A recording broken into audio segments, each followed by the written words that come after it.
শিক্ষায় শিক্ষিত হই না কেন, কিন্তু একদিন একদিন আপনার আমার এই দুনিয়া জগৎ ছেড়ে দিতে হবে। কবি বলেছেন যে আজ মরনা কাল মরনা, মরনা তো একদিন হয়, আজ জানা কাল জানা, জানা তো একদিন হয়। আমরা একদিন একদিন শোনার মতো এরকম খাতের মধ্যে শুয়ে দিতে হবে।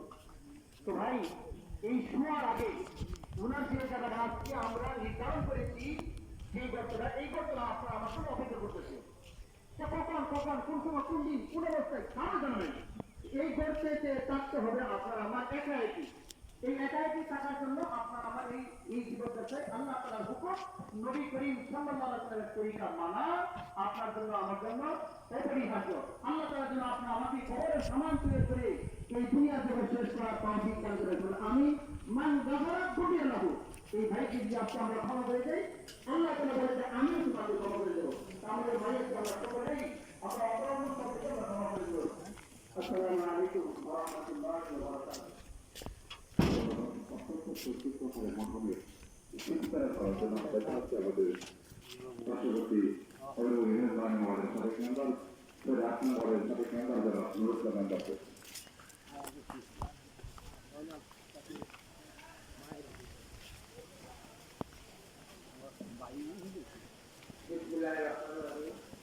আসসালামু আলাইকুম ওয়া রাহমাতুল্লাহি ওয়া বারাকাতুহু।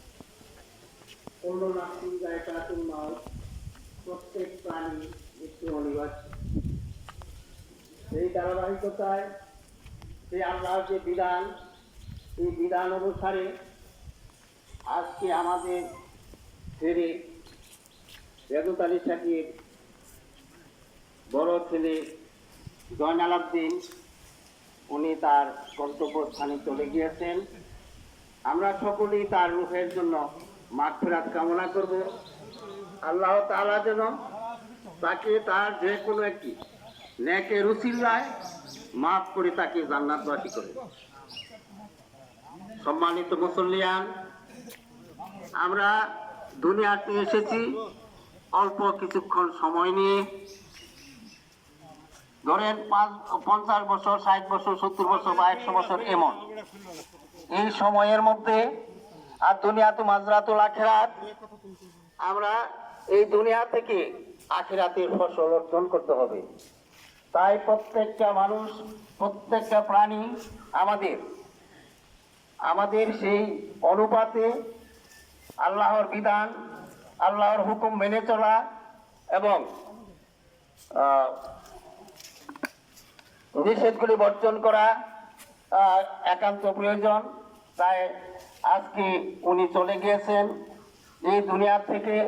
ওনার যদি কোনো ভালো আমল থেকে থাকে, সে আমলে ওনাকে ওনার গন্তব্যস্থানে পৌঁছে দিবেন।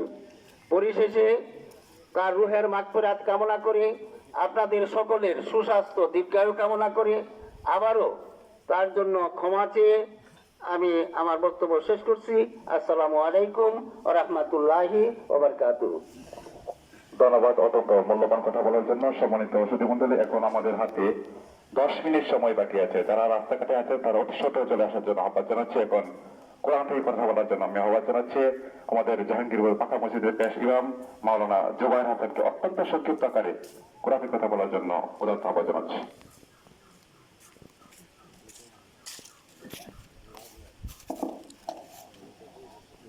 السلام عليكم ورحمة الله وبركاته. نحمده ونصلي على رسوله الكريم. أما بعد فأعوذ بالله من الشيطان الرجيم. بسم الله الرحمن الرحيم.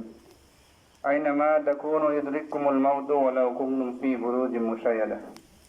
মুহতারাম হাজিরিন, যে আয়াতটা আমি তেলাওয়াত করেছি, আয়াতের মধ্যে আল্লাহ বলতেছেন যে দুনিয়ার মানুষ, তোমরা যত কঠিন দুর্গের মধ্যে আশ্রয় গ্রহণ করো না কেন, একদিন তোমাদেরকে মৃত্যুবরণ করতেই হবে।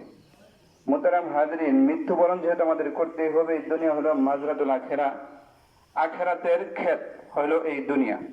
আমরা দুনিয়ার মধ্যে যে এখন ফসল করছি, বৈশাখী ফসল করছি, যারা আমরা ফসল করছি তারা আমরা গোলায় তুলতে পারবো আমাদের ফসল। যদি ফসল না করে থাকি তাহলে আমাদের গোলা শূন্য থাকবে, এরকম ধানের গড় শূন্য থাকবে। ঠিক তদ্রুপভাবে আখিরাতের ক্ষেত হলো এই দুনিয়া। দুনিয়ার মধ্যে যদি আমরা আখিরাতের ফসল না করি তাহলে দুনিয়া আখিরাত থাকবে আমাদের খালি শূন্য। আর যদি আখিরাত খালি থাকে তাহলে চিরস্থায়ী জায়গা সেই জায়গার মধ্যে আমাদের কোনো উপায় থাকবে না। এজন্য মুহতারাম হাজরিন, আখিরাতের ফসল এই দুনিয়ার মধ্যে আমাদের অর্জন